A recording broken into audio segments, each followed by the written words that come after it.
Hello friends, welcome back JP law classes में आप सबका स्वागत है। दोस्तों, आज राजस्थान ईपीओ मेंस का टेस्ट नंबर 2 है, हिंदी का है, हिंदी ग्रामर का। ठीक है, सबको आंसर इसको आप A4 साइज पेज में अपने आंसर लिखिए और ये आपके लिए फ्री है। ठीक है, और A4 साइज में या अपनी कॉपी के अंदर इनके आंसर सब आप लिख के या खुद चेक कर सकते हैं। मैं और बाद में मैं आपके साथ आंसर इसके डिस्कस कर लूँगा। ठीक है, आंसर आपके साथ शेयर कर दूंगा। और अभी तक आपने इस चैनल को सब्सक्राइब नहीं किया तो एक बार इस चैनल को सब्सक्राइब कर ले, जिससे कि आपको नेक्स्ट क्लास का नोटिफिकेशन मिल सके। और चैनल को सब्सक्राइब कर ले। ठीक है, जेपी लो क्लासेस के नाम से है और इसका PDF आपको जेपी लो क्लासेस के टेलीग्राम चैनल पे मिलेगा। ठीक है, तो आज हिंदी का टेस्ट है, पेपर 2 का। ठीक है, पहला क्वेश्चन है, इसके आंसर आपको सारे आंसर देने हैं। ठीक है, तो इसका पहला क्वेश्चन है, यानी शब्द युग्म से रिलेटेड है। अर्थगत अंतर लिखिए। और पहला है अंश, यानी पहला कौन सा है? अंश। ये 2 नंबर का है। कितने? 2 मार्क्स का होगा। अंश का मतलब क्या है और अंश, इन दोनों, एक सांप वाला, ये शंकर वाला, इनका मतलब क्या है दोनों को बताना है आपको। ये 2 मार्क्स का होगा। ठीक है, ऐसे ही पेपर आएगा एग्जाम में आपको मेंस में। ठीक है, नीचे लाइन दे रखी होंगी, इस लाइन में आपको आंसर लिखना है। पहला पहला ये अंश का मतलब बताना है, फिर अंश और अंश का मतलब बताना है। ठीक है, नेक्स्ट क्वेश्चन है, इसके आंसर मैं बाद में डिस्कस करूंगा, अभी नहीं बताऊंगा मैं आंसर। ठीक है, आप अपने A4 साइज पेज में इनके आंसर सब लिखिए। जितना प्रैक्टिस करोगे उतना ही आपको फायदा है मेंस के अंदर। ठीक है, नेक्स्ट क्वेश्चन है, नीचे दिए गए शब्दों का शुद्ध रूप लिखिए। शुद्ध रूप बताना है आपको। ठीक है, ये भी 2 नंबर का है। ठीक है, कितने मार्क्स का? 2 मार्क्स का होगा। नीचे यहाँ पे आंसर लिखना है, यानी पहले का ऐसे लिख के और दूसरा ऐसे लिख के आंसर यहाँ और यहाँ पे आंसर आपको लिख के लिखना है। पहला है अनुग्रहित। अनुग्रहित का बताइए शुद्ध रूप क्या होगा और अन्वेषण का शुद्ध रूप क्या है वो बताना है। ठीक है, ये जितना प्रैक्टिस करोगे उतना ही आपको बेनिफिट होगा। ठीक है, तो पहला अनुग्रहित का लिखना है, दूसरा अन्वेषण का लिखना है, शुद्ध रूप लिखना है। और नेक्स्ट क्वेश्चन है, और एक बार सेशन को सब लाइक कर देना। ठीक है, और इस चैनल को एक बार सब्सक्राइब कर लेना। अगर आप इस चैनल पर नए हैं तो इसका PDF आपको जेपी लो क्लासेज के टेलीग्राम चैनल पर मिल जाएगा बाद में।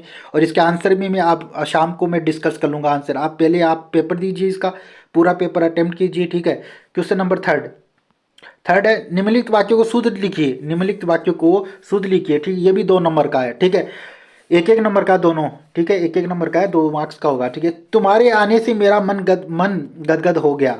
ठीक है, समाज में अराजकता की समस्या बढ़ गई। इसमें अशुद्ध बताना है, शुद्ध लिखने, ये अशुद्ध है दोनों। ठीक है, अशुद्ध है तो आपको शुद्ध लिखना है। शुद्ध क्या होगा? ठीक है, तुम्हारे आने से मेरा मन गदगद हो गया और समाज में अराजकता की समस्या बढ़ गई है। ठीक है, तो इसमें शुद्ध वाक्य लिखना है। ये भी कितना? 2 मार्क्स का होगा। ठीक है, नेक्स्ट क्वेश्चन, क्वेश्चन नंबर 4। आप वीडियो को पॉज करके देख सकते हैं और सारे आंसर लिख सकते हैं A4 साइज पेज में। ठीक है, क्वेश्चन नंबर ऐसे 4 लिख के अपने आंसर पे बाद में आप खुद चेक कर सकते हैं। ठीक है, कितने क्वेश्चन आपके ठीक हो रहे हैं और बुक से चेक कर सकते हैं, अपनी बुक से। ठीक है, निम्नलिखित मुहावरों का वाक्यों में सार्थक प्रयोग कीजिए। ये भी कितने? 2 मार्क्स का है। अंधेरे में तीर चलाना। ठीक है, और दूसरा है अंधेरे में रखना। इन दोनों का बताना है, एक एक नंबर का है दोनों। ठीक है, तो आपको बताना है, यानी कि अंधेरे में तीर चलाना और अंधेरे में रखना। ठीक है, दो, ये भी 4 नंबर का, 2 मार्क्स का है। ठीक है, नेक्स्ट है,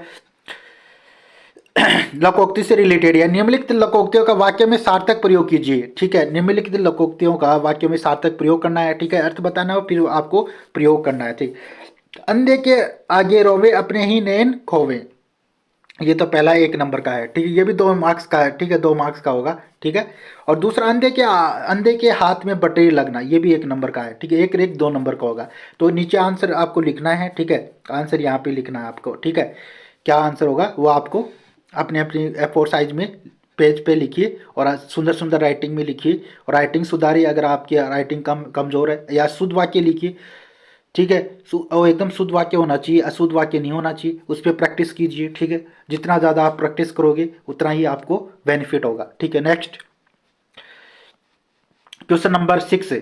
इस पे आपको निबंध लिखना है। ठीक है, आज का टॉपिक है निबंध लिखना है, 10 मार्क्स का होगा। ठीक है, ये इंपॉर्टेंट टॉपिक है। अभी एक राष्ट्र एक चुनाव को, यानी कि ये लोकसभा में पास हो गया है। ठीक है, ये बिल, यानी कि इसके ऊपर निबंध आ सकता है हिंदी के अंदर। तो 150 शब्द लिखने हैं आपको। तो ये इंपॉर्टेंट टॉपिक है, यानी कि इस 2025 का इंपॉर्टेंट टॉपिक, एक राष्ट्र एक चुनाव पे निबंध आ सकता है। ठीक है, इस पे आपको विषय पे निबंध लिखना है, 150 नंबर का। ये लास्ट क्वेश्चन था 6। ठीक है, 10 अंकों का है। ठीक है, अपने आंसर इसमें लिख के आप इसका प्रिंट आउट निकला के इसी पे आंसर लिख सकते हैं। मैंने स्पेस दिया है काफ़ी। ठीक है, तो अपने आंसर इसमें सबमिट कर सकते हैं। ठीक है, तो मिलते हैं फिर नेक्स्ट टेस्ट के अंदर। और ऐसे ही एक बार जाते जाते सब चैनल को सब्सक्राइब कर देना, लाइक कर देना, अगर आपको सेशन पसंद आए तो लाइक कर देना। ठीक है, और इसका पीडीएफ मैं बाद में आपको शेयर कर दूंगा जेपी लॉ क्लासेस के टेलीग्राम चैनल पे। ठीक है, इसका प्रिंट निकला के आप लिख सकते हो। पहले आप रफ कॉपी के अंदर प्रैक्टिस कीजिए, फिर आप इसका प्रिंट निकला के अपने आंसर लिख सकते हो। ठीक है, इसी में मैं काफ़ी स्पेस दिया हूँ, जगह भी आपको लिए छोड़ी है इसमें। ठीक है, और तो मिलते हैं फिर नेक्स्ट टेस्ट में। और इस सेशन को जाते जाते सब लाइक कर देना, शेयर कर देना। ठीक है, और अपने सुझाव कमेंट बॉक्स में ज़रूर बताएं। और ठीक है, मिलते हैं फिर नेक्स्ट टेस्ट के अंदर।